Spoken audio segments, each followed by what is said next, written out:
Direction maintenant la Louisiane, aux États-Unis, où des familles riveraines d'usines pétrochimiques sont décimées. La pollution générée sur place serait à l'origine d'un taux anormalement élevé de cancer.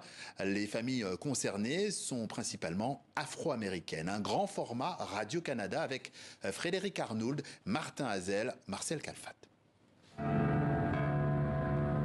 My mother, my brother, my sister. We are being poisoned. This is genocide. Our state has a racist history. Elles sont partout dans le sud de la Louisiane. Des usines pétrochimiques et des raffineries. Il y en a plus de 200 dans cette région et elles représentent 25% de la production pétrochimique américaine. Ce tronçon serpente sur plus de 130 km le long du fleuve Mississippi, où la pollution de l'air est flagrante. On l'appelle Cancer Alley, le corridor du cancer. Robert Taylor a 83 ans. C'est un résident de Reserve, une petite ville rurale de 9000 habitants en plein cœur de l'industrie. Il a vu son coin de pays changer. Aux abords de sa maison, on ne peut que remarquer cette odeur âcre de pollution. Mais pas lui. Not anymore. Why? Been here too long. You know, we tune it out. Cela fait trop longtemps, dit-il. Il ne la sent même plus. Robert Taylor a perdu bien des membres de sa famille emportés par le cancer. My mother, my brother, my sister, my nieces and nephews. If I look around, every house I'm looking at, somebody has died from cancer. Mais pourquoi la communauté noire est-elle plus touchée que les Blancs par cette dangereuse pollution? Historically, white people had lived on riverfront properties along the lower Mississippi River. When industry came in, they had advanced warning, and so they sold their properties to black residents who in the 60s did not have the same access, you know, to purchase those properties. So all of a sudden, all these properties were sold, the demographics changed, and then industry came in. Very, very dense. Cette chercheuse s'est intéressée aux impacts de ces industries polluantes qui affectent majoritairement la population noire du sud de la Louisiane. You have alumina plant here, you have an oil refinery. Les paroisses de St. John et St. James, au centre du corridor, peuplées surtout de Noirs, ont des taux anormalement élevés de cancer. St. John ranks very, very high because it has a couple of facilities that emit very potent carcinogens, chloroprene and ethylene oxide. Elle démontre aussi que les résidents noirs de Louisiane subissent des émissions industrielles de 7 à 21 fois plus élevées que leurs homologues blancs. 100%.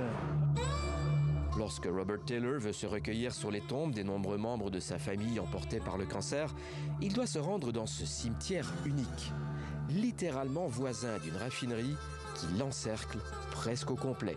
Look at this, man. This is completely disrespectful. This is terrible, man. Impossible d'éviter l'odeur et le bruit de ce titan industriel. It's just hard for me to just, when I come back here, it's really rough. I'm in the middle of it. People are dying. Face à ce triste constat, Sharon Lavigne poursuit sans cesse son combat pour faire reculer ses producteurs de pollution. Elle a d'ailleurs récemment réussi à empêcher une usine de plastique de s'installer dans sa région. We are being poisoned. This is genocide. Sharon Lavigne parle ouvertement de génocide de la part des industries pétrochimiques qui les tuent à petit feu. But it's still a different form of racism. It is. It's murder. First-degree murder. Our work isn't done.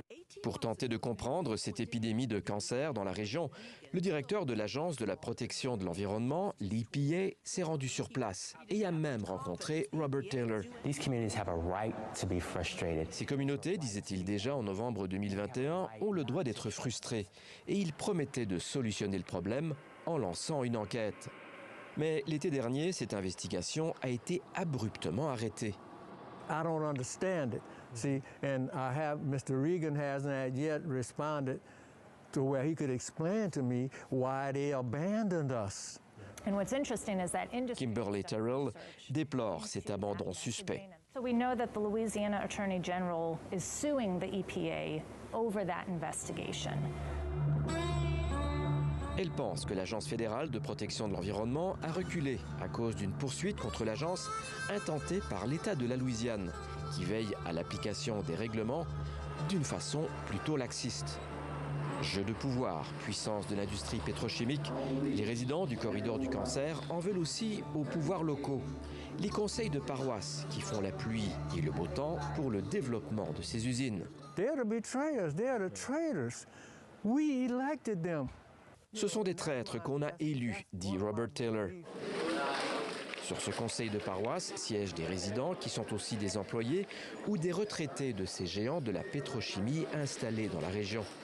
Jason Amato, par exemple, travaille pour Shell Chemical depuis une trentaine d'années. Et il n'a que de bons mots pour le développement économique. The financial impact is tremendous, both from funding parish government, funding our school systems, libraries, recreation, all aspects of that. La plupart des conseillers élus balayent du revers de la main la corrélation entre la pollution et les cancers recensés dans la région. Mais avec un pouvoir de décision sur l'expansion des industries, Jason Amato ne voit-il pas là l'apparence d'un conflit d'intérêts que lui reprochent les résidents démunis du corridor du cancer?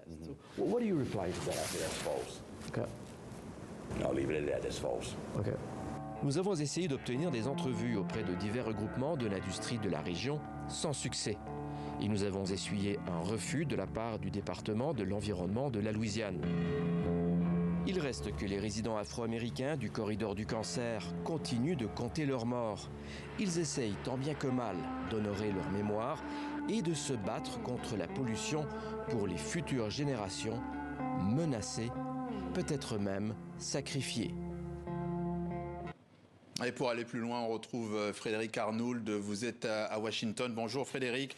C'est un personnage, ce Robert Taylor.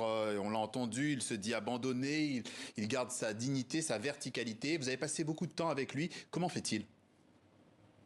D'abord, c'est un homme qui est vraiment... il a une motivation incroyable justement pour protéger ce qu'il appelle les générations sacrifiées. Vous savez, il a 83 ans, il n'a pas commencé ce combat il y a 6 mois. Ça fait des années et des années qu'il essaie de faire bouger les choses dans sa communauté. Et il constate chaque jour, dans le fond, que pas grand-chose ne change. Par exemple, là, il se bat pour essayer de convaincre, par exemple, la direction d'une école qui accueille des élèves qui sont majoritairement afro-américains, de se mobiliser, de se rebiffer contre ce qui se passe actuellement. Parce que à côté de cette école se trouve une de ces fameuses usines pétrochimiques. Alors, c'est un homme qui est animé vraiment d'un feu, là, de vraiment quelqu'un qui veut essayer de bouger, d'aller chercher les plus jeunes, de se rassembler. Mais vous savez, les Afro-Américains, c'est une population qui est très difficile à sortir de l'ornière, à sortir aussi d'une façon un peu particulière, parce que vous savez, ces gens-là, c'est aussi des descendants d'esclaves noirs. Et donc, on a toujours un peu cette façon de penser de toute façon, même si on s'unit, ça ne changera pas. Donc, il y a une certaine résignation. Et c'est contre cette résignation, précisément, que Robert Taylor se bat du haut de ses 83 ans. Oui, car précisément, c'est un peu David contre Goliath. On a l'impression que tout le système se ligue contre lui et contre ses riverains. Est-ce qu'on peut parler d'une trahison des institutions publiques? Et puis, deuxième question, quelles sont judiciairement les options possibles pour ces familles? Alors, c'est sûr qu'on parle de David contre Goliath. Il faut rappeler qu'à la fin, David a gagné. Mais dans ce cas-ci, je vous dirais que c'est une tâche assez colossale parce qu'il y a une forme de collusion entre l'industrie pétrochimique, qui est armée évidemment de milliards et de milliards de dollars pour contester quoi que ce soit devant les tribunaux. Et puis là où on sent vraiment cette trahison, c'est que parmi les conseils de paroisse, il y a des membres de la communauté afro-américaine qui eux aussi décident de rentrer dans le système, de se dire après tout, vous savez, ces usines qui arrivent ici, ce sont des revenus de taxation très importants pour les paroisses et pour les municipalités. Alors, que peuvent-ils faire, évidemment, ces Afro-Américains?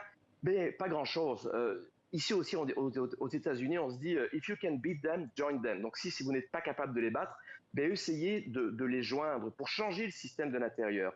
Et là, on commence à voir un peu une réaction embryonnaire chez les Afro-Américains en Louisiane en se disant « si on veut changer les choses, il faut qu'on s'implique en politique, même au niveau les plus bas, au niveau de la paroisse. Après, on va essayer d'aller voir un poste au Sénat ou à la Chambre des représentants au Congrès, parce que si nous, on commence à véhiculer ce besoin de changement et ces idées de arrêtons cette espèce de sacrifice de notre communauté afro-américaine, eh bien peut-être que ça va changer. Donc c'est une prise de conscience, Patrice, je vous dirais, qui commence, qui va prendre du temps, mais déjà, elle est allumée, cette conscience-là. Impliquons-nous politiquement pour essayer de changer les choses de l'intérieur pour que des choses comme ça n'arrivent plus finalement, parce que ça mine littéralement l'espérance de vie, la qualité de vie des Afro-Américains dans le sud des États-Unis.